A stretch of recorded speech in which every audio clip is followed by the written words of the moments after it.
All right, when Barbra Streisand recorded My Coloring Book in 1963, coloring books for adults didn't really exist, but now they're a hip trend. And joining us to explain why is artist and designer Debra Valencia, and thank you for coming in. We really appreciate it, and we see you have the coloring books here. Now, of course, when we were kids, we all colored, right? I mean, that's what we did in school. Exactly. Especially like around kindergarten or so, but most of us grew out of that. Was that a mistake?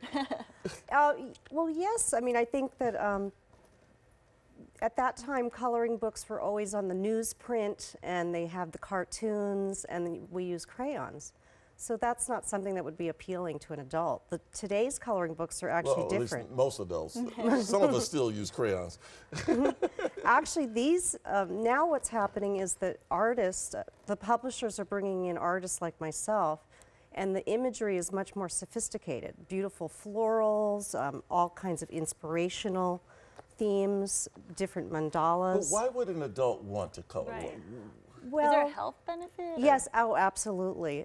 Everyone I'm not talking from a medical background or scientific expertise, but I'm hearing feedback from the actual people doing it.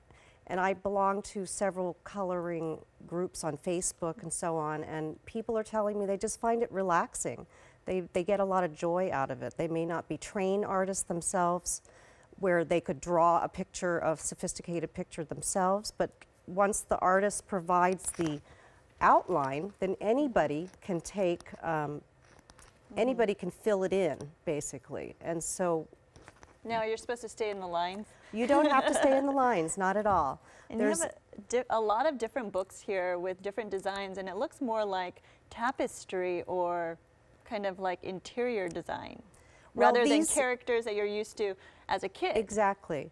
These are more decorative patterns. These three are books that are my designs, and there's all kinds of themes. I mean, there's inspirational, there's kind of hipster, cute things like that, sort of mandalas.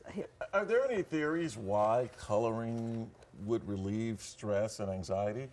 Well, it's easy to do, it's very meditative, it's very zen in a way, so it's something you can do by yourself, but it's also a social activity. You can color and talk at the same time, so there's all these meetups all over the world where people are actually getting together for wine and coloring, coffee and coloring parties.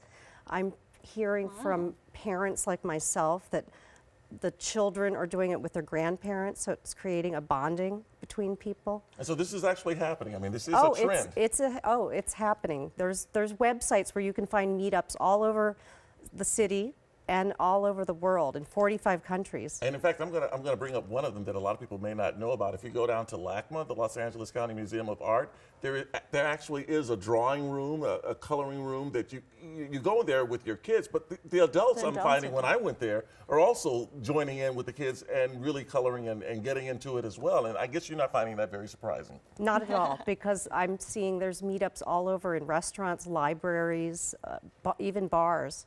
Even bars. Oh, wow, okay.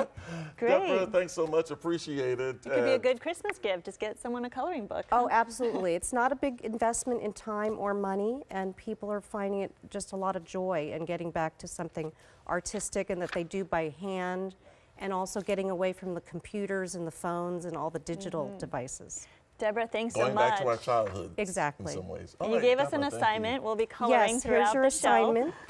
So we'll show you our creations at the end of the morning news. Okay, coloring is apparently all the rage for adults. Yeah. And so we had Debra Valencia tell us all about coloring for adults. Yes. Gave us the assignment to color during the newscast. So what do you have for us? Show us. Well, I call it a portrait in white and black. Very nice. All right. Color sometimes is, yeah, absence of color is also coloring maybe. Here's my contribution. I felt like I was doing a multiple test. Apparently like yellow is one of your favorite colors. Just filling in the bubbles. Well, that's all I had. I just had a highlighter, so. All right, but you could try it out at home if coloring is your thing. It's supposed to be therapeutic. 6:55 right now, and we'll be right back.